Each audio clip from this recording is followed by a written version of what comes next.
Hello friends, welcome to గృహ వంటిల్లు. ఇవాళ మనం చేసుకోబోయే రెసిపీ ఏంటంటే కర్ణాటక ఫేమస్ రెసిపీ బిసిబెలేబాత్. ఇది మార్నింగ్ టిఫిన్లోకి చాలా ఇష్టంగా తింటారండి. అయితే మీకు కూడా నచ్చిందా? మీరు కూడా ఒకసారి ట్రై చేసి ఎలా వచ్చిందో నాకు కామెంట్స్ రూపంలో చెప్పండి. నేను చేసే విధంగా టిప్స్ అండ్ ట్రిక్స్తో ఫాలో అయితే చాలా సూపర్గా వస్తుంది. దీన్ని వేడివేడిగా ఉన్నప్పుడు బూందీతో వేసుకొని తింటే ఇంకా బాగుంటుంది. దీనికి ముందుగా ఒక కప్పు రైస్ తీసుకోండి. మనం ఏ కప్పుతో అయితే రైస్ తీసుకుంటున్నామో ఆ కప్పుతోని కందిపప్పు ఒక కప్పు తీసుకోండి. 1 కప్పుకి 1 కప్పు ఈక్వల్ క్వాంటిటీ తీసుకుంటే చాలా బాగుంటుంది. తర్వాత మనం కట్ చేసుకున్న ఉల్లిపాయలు, పచ్చిమిరపకాయలు, ఒక బంగాళదుంప, ఒక క్యారెట్, ఒక 2 చిన్న టమాటాలు, బీన్స్, బఠానీ. ఇది నూకోల్ అంటారండి, అక్కడ బాగా వాడతారు. దీన్ని చెక్కు తీసేసి నీట్గా ఇలా చిన్న చిన్న ముక్కలుగా కట్ చేసుకోవాలి. ఈ వెజిటేబుల్స్ అన్నీ ఒక 1/2 kg వరకు ఉంటాయి. వీటిని బాయిల్ చేసి పక్కన పెట్టుకుందాం. మనం ముందుగా తీసుకున్న కందిపప్పు, బియ్యంని కూడా ఒక కప్పుకి 3 కప్స్ వాటర్ వేసి బాయిల్ చేసి తీసుకున్నాను. తర్వాత ఈ ఉడికించిన వెజిటేబుల్స్ కూడా అందులో వేసేద్దాం.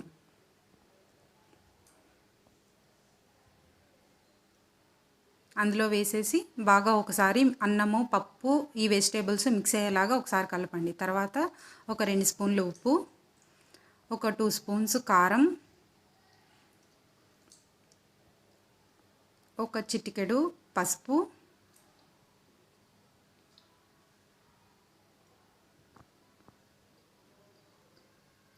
వేసుకొని కొంచెం తిప్పండి అటు ఇటు బాగా కలిసేలాగా. తర్వాత ఒక చిన్న నిమ్మకాయ సైజ్ అంతా చింతపండు గుజ్జు బాగా పిసుకొని అందులో పోసేసుకుందాం. ఇదంతా బాగా మిక్స్ అయ్యేలాగా కలిపి ఒక 2 నుంచి 5 నిమిషాల పాటు ఉడికించండి. తర్వాత 2 స్పూన్ల బిసిబెలేబాత్ పౌడరు. దీన్ని ఎలా చేయాలో నేను డిస్క్రిప్షన్లో లింక్ ఇచ్చానండి, లేదా బయట మార్కెట్లో దొరికిందైనా వేసుకోవచ్చు. 2 స్పూన్స్ ఇది కూడా వేసి ఒక 5 నుంచి 10 నిమిషాల పాటు ఉడికించుకుందాం. బాగా మసాలా అంతా కలిసేలాగా ఉడికి దగ్గరకు అవుతుంది. చూడండి, ఇట్లా దగ్గరకు అవుతుంది. దీన్ని తీసి ఇప్పుడు పక్కన పెట్టుకుందాం. తర్వాత స్టవ్ ఆన్ చేసుకొని కడాయి పెట్టుకొని 2 స్పూన్లు నెయ్యి వేసుకోవాలండి. తర్వాత 2 ఎండుమిరపకాయలు, ఒక కొంచెము వేరుశెనగ గుళ్ళు వేసుకొని వేపుకుందాం. కొంచెం కలర్ వచ్చిన తర్వాత జీడిపప్పు కూడా వేసి వేపుకుందాం. అవి కొంచెం బాగా వేగిన తర్వాత ఒక రెమ్మ కరివేపాకు, ఇది కూడా కొంచెం వేసిన తర్వాత బాగా అటు ఇటు కలిపి ఒక చిటికెడు ఇంగువ వేసేసి అది తీసి ఇప్పుడు మనం ముందుగా ఉడికించి పెట్టుకున్న బిసిబెలేబాత్లో వేసేసుకుందామండి. దీన్ని వేడివేడిగా సర్వ్ చేసుకుంటే చాలా బాగుంటుంది. అంతేనండి, రెడీ అయిపోయింది వేడివేడిగా బిసిబెలేబాత్. దీన్ని ఇప్పుడు సర్వింగ్ బౌల్లోకి తీసేసుకుందాం.